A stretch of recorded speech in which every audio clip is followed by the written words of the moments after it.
Hey everyone, me Kevin here. I just got word that Lauren's released a new vlog. You should check it out, link down below. Okay, that aside, the government just released a new report, and this might be a little bit indicative of the kind of stuff that our senators and representatives are looking at to determine whether or not they want to give us another round of stimulus checks. And folks, the numbers speak for themselves. Look, we know that people are suffering, and there are a lot of people who can't pay rent even if they wanted to, and a lot of people need help buying food right now, which is not a choice people should have to be making right now.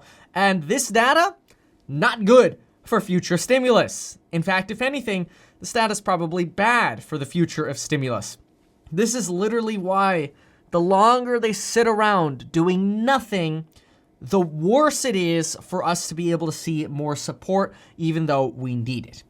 So this data is out from the Bureau of Economic Analysis. Let's go ahead and pull it up, and I'm gonna explain it in a very simple way because I'll tell you, these reports are really ugly. Like, we could have reaction videos just to how ugly these reports are. And this one isn't even that bad. Wait until this one. That's, almost wanna vomit here, but let's try to make this very, very simple. Look, here's the scoop. In March, our incomes declined 2.2%. Well, apparently, our incomes, according to the government, okay, the Bureau of Economic Analysis, it's a .gov, okay, it's the government. Our incomes actually went up by 10.5%. What? And somehow our disposable income, like the money that we have sitting around that's extra, went up by 12.9%. And at the same time, we ended up spending 13.6% less money. So our income went up. The amount of extra money we had available to spend went up. And I mean, we're talking huge numbers here. And our expenses plummeted 13.6%. This is how we actually get to, and not exactly, I know the math doesn't line up perfectly, but this is what they're saying. I'm just giving you the bottom line here. This is how we actually get to a 33% savings rate in April.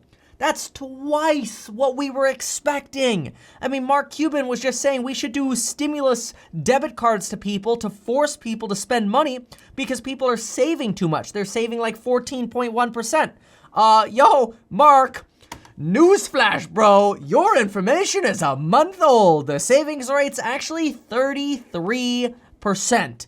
That's insane. And take a look at where those numbers come from because it's even uglier then, okay? Here we go, look at this. Okay, here's the easy, simple way to read this. In January and February, as a country, we made around $19 trillion in income. Every person combined made $19 trillion in income. That went down to $18.7 trillion in March and up to $20.6 in April. Way up. But wait a minute, how is that possible? Because look at all these pink numbers right here. These pink numbers are declines, numbers that have actually gotten smaller from March. All of them declined substantially from March, and these have to do with our salaries and wages. So our earnings went way down.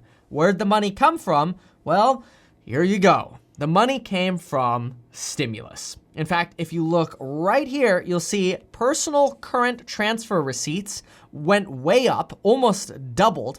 And these are made up of things like unemployment insurance, veterans benefits, pandemic unemployment assistance programs. Here you go, economic impact payments. Look at all of this additional money that came in. Yet at the same time, look at our personal consumption expenses. That's this line right here. You'll see it was almost $15 trillion of spending in January and February. And then in March, we went down to $13.9 trillion. And in February, we went down to $12 trillion. This is a horrible trend. It's also bad for us because what does it mean? Well, these are the numbers that Congress looks at when they think, do we want to issue more stimulus? And they're going to look at this and go, wait a minute. We literally issued so much more stimulus that people's incomes essentially in the country for April went up, 10%, but their savings rate went up to 33%.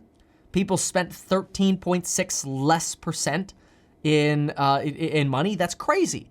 And so that's not very good. I'm kind of disappointed by this kind of data. I was really hoping to see that we would get income come in and then us also spend money on things that we need. But the fact that a lot of us kept this money, which I don't blame you, like it's good, I mean, between you and I, okay, just people watching this channel, okay, you hit that subscribe button, we're on the same team here, right? And even if you didn't hit the subscribe button, I still love you, it's okay. But the point is, wow, Congress is gonna read this. This is not a good indicator for the effect of more stimulus. And I think that's going to have an impact on the next rounds of negotiation. So keep this in mind. A little bit of a bummer. I did want to share it, though, just so you kind of know where these numbers come from, what's going on. And like we had said earlier, the more Congress sits on their behind, I think the less likely we actually see some kind of stimulus that's actually stimulating. The last round, come on, really? It was just like a protection fund. It was like relief from all the madness. And like, let's have a little bit of a safety net here.